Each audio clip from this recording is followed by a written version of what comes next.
പ്രിയപ്പെട്ട നാട്ടുകാരെ, നമ്മുടെ സമൂഹത്തെ കാർന്നു തിന്നുകൊണ്ടിരിക്കുന്ന അഴിമതി എന്ന ദുരന്തം നിർമ്മാർജ്ജനം ചെയ്യുന്നതിന് വേണ്ടി ജനങ്ങളെ ബോധവൽക്കരിക്കാൻ ഇന്ന് കൃത്യം 3 മണിക്ക് അജന്ത ഓഡിറ്റോറിയത്തിൽ നടക്കുന്ന സിംപോസിയം ബഹുമാനപ്പെട്ട മന്ത്രി വേളയിൽ ചാണ്ടി ഉദ്ഘാടനം ചെയ്യുന്നു. കള്ളപ്പണത്തിനെതിരെ, കരിഞ്ചന്തക്കെതിരെ വടവാൾ ഉയർത്തുന്ന വേളയിൽ ചാണ്ടി ഇന്ന് കൃത്യം 3 മണിക്ക് നഗരത്തിൽ എത്തിച്ചേരുന്നു.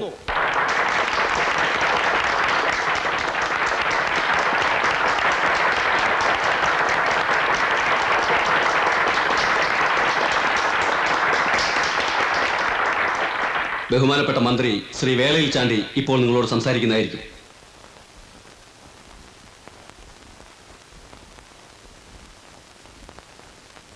സുഹൃത്തുക്കളെ, ഈ വേളയിൽ അഴിമതിയെക്കുറിച്ചും കള്ളപ്പണത്തെ പറ്റിയും സംസാരിക്കുന്നതിൽ എനിക്ക് സന്തോഷമേ ഉള്ളൂ. 1947 ഓഗസ്റ്റ് 15-ാം തീയതി ഇംഗ്ലീഷുകാരനോട് കെട്ടിച്ചു. പക്ഷേ ഞാൻ സംതൃപ്തനല്ല. ഞാൻ വിഭാവനം ചെയ്ത ഇന്ത്യ ഇതല്ല. രാഷ്ട്രീയത്തിൽ പിച്ച വെച്ച് നടന്ന കാലം മുതൽ എൻ്റെ മനസ്സിൽ ഞാൻ താലോലിച്ചിരുന്ന ഒരു കൊച്ചു സ്വപ്നമുണ്ടായിരുന്നു. പത്രക്കാർ പറയുന്നത് പോലെ മന്ത്രിയാവുക എന്ന മോഹമായിരുന്നില്ല അത്. ഈ നാട്ടിലെ അധ്വാനിക്കുന്ന തൊഴിലാളികളുടെ പ്രതിനിധി എന്ന നിലയിൽ എനിക്ക് ഇന്ത്യയോട് ചില കടപ്പാടുകളുണ്ട്. അത് പൂർത്തീകരിക്കാൻ, കള്ളപ്പണവും അഴിമതിയും ഈ നാട്ടിൽ നിന്നും തുടച്ചു മാറ്റാൻ എന്റെ വിശുദ്ധമായ കരങ്ങൾക്ക് ശക്തി തരൂ.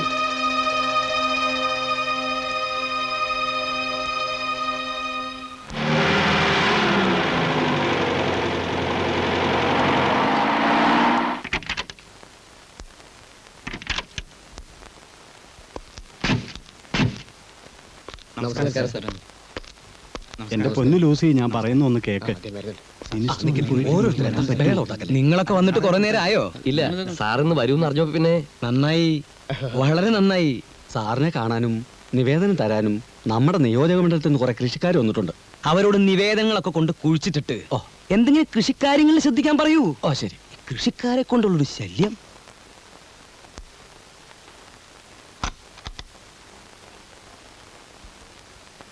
ഇരിക്കൂ. എങ്ങനെ പോണു കാര്യങ്ങളൊക്കെ? ഒരു ദിവസം കുഴപ്പമില്ലാതെ പോകുന്നുണ്ട്. ഇല്ലേ? പിന്നെ എന്തിനാ നാട്ടുകാർ ഈ മന്ത്രിസഭയെ കുറ്റപ്പെടുത്തുന്നത്? അതാ എനിക്ക് മനസ്സിലാവാത്തത്. വേളയിൽ ചാണ്ടി അഴിമതിക്കാരനാണ്, കള്ളപ്പണക്കാരനാണ് എന്നൊക്കെയല്ലേ ആരോപണം. അതൊക്കെ ഒന്ന് മാറ്റിയെടുക്കാനാ ഇന്ന് ഈ ചടങ്ങ് സംഘടിപ്പിച്ചത്. അതെന്തായാലും സാറിന്റെ ഇമേജ് വർദ്ധിപ്പിക്കും. ചെറ്റക്കുടിലിൽ ജനിച്ചവൻ ദന്തഗോപുരത്തിൽ എത്തിയത് എങ്ങനെയാന്നാ ചില പട്ടികളുടെ ചോദ്യം. സ്വന്തം പ്രയത്നം കൊണ്ട്. യേശുക്രിസ്തു ജനിച്ചത് കാലിത്തൊഴുത്തിലല്ലേ? ഇന്ന് ലോകം മുഴുവൻ അംഗീകരിക്കപ്പെടുന്ന ആളാ. എങ്ങനെ ഇവിടം വരെ എത്തി? സ്വന്തം പ്രയത്നം കൊണ്ട്. കർത്താവ് വന്നിട്ടുണ്ട്. കർത്താവോ? അതെ, നമ്മുടെ ഗോപിനാഥൻ കർത്താവേ, ആ ഹോട്ടൽ മുതലാളി. ഔ, എന്റെ ജീവൻ പോയി. അയാളോട് തൊട്ട് അപ്പുറത്തെ മുറി പോയി കുത്തിരിക്കാൻ പറ. ഓ, ഞങ്ങൾ എന്നാ താമസിപ്പിക്കുന്നില്ല. സ്പിരിറ്റിന്റെ ലൈസൻസ് ഇപ്രാവശ്യവും. നിങ്ങൾ ധൈര്യമായിട്ട് പൊക്കോ. എന്താ അത്? കൈക്കൂലിയല്ല, ഫണ്ടിലേക്ക്. ഇട്ടോളൂ, മേലേക്ക് മേലിട്ടോളൂ. ഇനി പൊക്കോളൂ.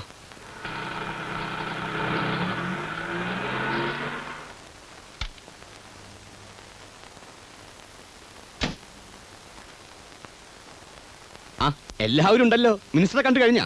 കഴിഞ്ഞു. കൃഷ്ണയുടെ എന്താ താമസിച്ചേ? ഞാൻ അല്പം തിരക്കിലായിരുന്നു. എന്താ രവി, മന്ത്രി എന്ത് പറഞ്ഞു? പ്രത്യേകിച്ചൊന്നും പറഞ്ഞില്ല. വന്നേ, ഒരു മിനിറ്റ്. രവി, ഇപ്രാവശ്യമെങ്കിലും വയനാട് റേഞ്ച് എനിക്ക് വിട്ടുതരണം. ലേലമല്ലേ, ആർക്ക് ശ്രമിച്ചു നോക്കാവുന്നല്ലേ ഉള്ളൂ. പോകാം. നമസ്കാരം. നമസ്കാരം. എന്തൊക്കെയാണ്? അകത്തുണ്ടല്ലോ. ഉണ്ട്. ഒന്ന് കാണട്ടെ. ആ ചെല്ല. എത്രയുണ്ട്? 4. നമസ്കാരം. ഓ, താനായിരുന്നു. ഒന്ന് മുട്ടിട്ട് വന്നൂറു. അങ്ങനെ ഒരു ആവശ്യമുണ്ടെന്ന് തോന്നിയില്ല. താ പുറത്തു പോയി നിൽക്ക്, അല്ലെങ്കിൽ വല്ലവരും കൊണ്ട് എഴുന്നള്ളും. ഓ, നാളെ തന്റെ മഞ്ഞപത്രത്തിൽ വരുവോടോ മന്ത്രി വേളയിൽ ചാണ്ടിയുടെ തലയിൽ നോട്ടുകൊണ്ട് അഭിഷേകം എന്നൊക്കെ. ഒന്ന് ചുമ്മാ ഇരു സാറേ. അങ്ങനെ വലുതും ഇന്നേ വരെ എന്റെ പത്രത്തിൽ വന്നിട്ടുണ്ടോ? അങ്ങനെ അങ്ങോട്ട് തീർത്ത് പറയാൻ പറ്റില്ല. താ എനിക്കെതിരായ ചില ഒളിയമ്പുകൾ വിട്ടതൊന്നും ഞാൻ അറിയാതിരുന്നിട്ടില്ല. അല്ല, ഇനി അഥവാ അങ്ങനെ വലുതും വന്നിട്ടുണ്ടെങ്കിൽ അതുമല്ല അച്ചടിപ്പശകായിരിക്കും. അങ്ങനെയുള്ള അച്ചടി പെശക ഈ പെശകെന്ന് പറയുന്നത്. അത് വെച്ച് വലിയ കളി കളിക്കണ്ട. അതൊക്കെ പോട്ടെ, എങ്ങനെയുണ്ടോ തന്റെ പത്രത്തിന്റെ ഓട്ടം? 500 1000 അത് ഒരെണ്ണോ? അയ്യോ, 1,00,000 കവിയും. തുടങ്ങിയിട്ട് ഇന്ന് വരെയുള്ള കണക്കല്ല ഞാൻ ചോദിച്ചത്. ഓ, സാറിന്റെ ഒരു തമാശ. എടോ അമ്പലക്കള്ള, തനിക്ക് ബിൽഡിംഗ് പണിയുണ്ട്, അബ്കാരിയുണ്ട്, എസ്റ്റേറ്റ് ഉണ്ട്, പിന്നെ എന്തിനാടോ ഈ കടലാസിന്റെ വില പോലും കിട്ടാത്ത ഈ പത്രം കൊണ്ട് നടക്കുന്നത്? അതുള്ളത് കൊണ്ടാണല്ലോ സാറേ കഥകിൽ മുട്ടാതെ അകത്ത് കയറാൻ കഴിഞ്ഞത്. ആ ശരി ശരി, അതൊക്കെ പോട്ടെ. ഇപ്പൊ തന്റെ വരവിന്റെ ഉദ്ദേശം എന്താ? അത് പിന്നെ ഇതിൽ വെക്കല്ലേ, ഇത് എണ്ണിതാ. അവിടെ 1 2 3 4 5 അല്ലേ? ആ അത് പോട്ടെ. എടോ താൻ ഇന്നാളൊരു ബ്ലേഡിന്റെ കാര്യം പറഞ്ഞില്ലേ? ഫോറിൻ ബ്ലേഡിന്റെ അല്ലേ എന്റെ അളിയൻ ദുബായിൽ നിന്ന് കൊണ്ടുവന്നത്? സാറിന് വേണോ? എന്തിനാ?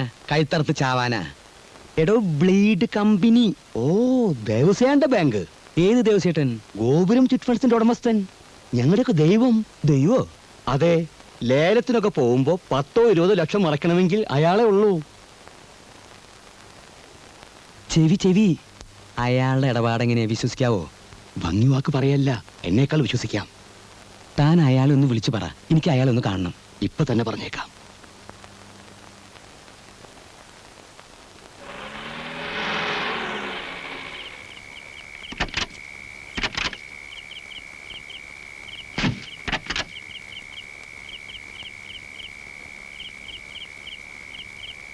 പേടിക്കാനൊന്നും ഇല്ലെന്നേ. ഇല്ലല്ലേ? ഇല്ല.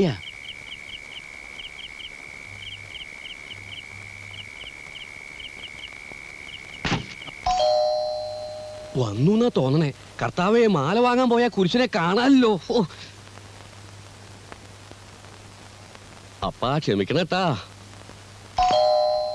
ആ വാതിൽ തുറന്നു കൊടുത്തേ.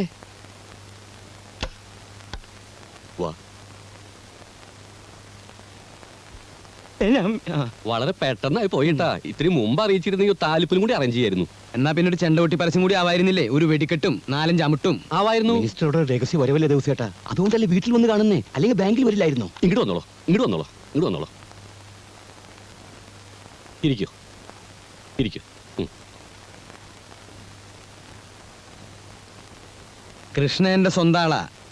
നിങ്ങളെ കുറിച്ച് വലിയ അഭിപ്രായം പറഞ്ഞപ്പോ നേരിട്ട് കണ്ടുകളയാന്ന് വിചാരിച്ചു. നമ്മുടെ മഹാഭാഗ്യം എന്നല്ലാണ്ട് എന്താ പറയാ. നിങ്ങളുടെ ഈ എന്താ അതിന്റെ പേര്? ഗോപുരം ചിറ്റ് ഫണ്ട്സ് എന്നാണ്. ആ, എന്നാ തുടങ്ങിയത്? 1115 ഉം, അപ്പന്റെ അപ്പനായിട്ടാണ് കമ്പനി തുടങ്ങി. അന്ന് തൃശ്ശൂർ പേര് ഒരു കുറീസ് ക്ലിപ്റ്റ് എന്നായിരുന്നു പേര്. ഉം. ആയിരിക്കണ അപ്പാപ്പന്, അതിന്റെ അടുത്തിരിക്കണ അപ്പന്, അപ്പനായിട്ടാണ് കമ്പനി വലുതാക്കി. നമ്മളത് ഏറ്റെടുത്തപ്പോ കമ്പനിയുടെ പേര് മാറ്റി ഗോപുരം ചിറ്റ് ഫണ്ട്സ് എന്നാക്കി. അതേതായാലും നന്നായി. ഗോപുരം എന്ന് പറയുമ്പോ ഉയർച്ചയാണല്ലോ. പേര് മാറ്റി വെച്ചിട്ട് പാരമ്പര്യത്തിന് കുറവില്ലാട്ടാ. മറ്റുള്ള ബ്ലേഡ് കമ്പനികളൊക്കെ ഡുംന്ന് പൊട്ടിപ്പോ എങ്ങനെ പൊട്ടിപ്പോ? ഡുംന്ന് പൊട്ടിപ്പോ. എവിടെ വീട്? വീട് തൃശ്ശൂരിന്. ആ. ഡുംന്ന് പൊട്ടിപ്പോ ഈ ഗോപുരം ചിറ്റ് ഫണ്ട്സ് ആണ് പിടിച്ചു നിന്നേ. 24 അവേഴ്സിനുള്ള പൈസ മുഴുവൻ മടക്കി കൊടുക്കും ഡെപ്പോസിറ്റേഴ്സ് ഞാനൊരു പരസ്യം കൊടുത്തു. ഒറ്റെണ്ണം വന്നില്ല. എന്തുകൊണ്ടെന്ന് കാരണം എനിക്കറിയില്ല. സ്വിസ് ബാങ്കിനൊക്കെ വിശ്വാസം നമ്മുടെ കമ്പനി. സാറിനത് ബോധ്യാവും. എനിക്ക് ബോധ്യപ്പെട്ട തനിക്ക് നല്ലത്. അപ്പോ കാശിനി 3-4 മാസം കഴിഞ്ഞല്ലേ ആവശ്യം വരുള്ളൂ. അതെന്താ 3-4 മാസം കഴിഞ്ഞ എന്റെ മക്കളുടെ കല്യാണം ഉണ്ടാ? അതല്ല, തെരഞ്ഞെടുപ്പ്. തെരഞ്ഞെടുപ്പിനുള്ള പണമൊക്കെ ഞാൻ നാട്ടിൽ നിന്ന് പിരിച്ചോളാം. എന്നും ഈ രാഷ്ട്രീയം കൊണ്ടുകൊടുക്കാൻ പറ്റുമോ? ഇതൊക്കെ പിൽക്കാലത്തേക്കുള്ളൊരു സുരക്ഷിതത്വം അത് വേണം. ആ പിന്നൊരു കാര്യം, എനിക്ക് തന്റെ ബാങ്കിൽ നിക്ഷേപം ഉണ്ടെന്നുള്ളത് ഞാനും താനും ഈ കൃഷ്ണനും മാത്രമേ അറിയാൻ പാടുള്ളൂ. 4ാമത് ഒരാൾ അറിഞ്ഞാൽ അയ്യോ, അത് പിന്നെ നമുക്ക് അറിഞ്ഞൂടെ. പിന്നെ ഇത് മാത്രം ആക്കണ്ടാട്ടാ. ഇനി നമ്പർ 2 ഉണ്ടെങ്കിൽ അത് സ്വന്തമാവണമെന്നില്ല. ബന്ധുക്കളോ സുഹൃത്തുക്കളോ ആരായാലും നമ്മുടെ അടുത്തേക്ക് അയക്കണട്ടാ.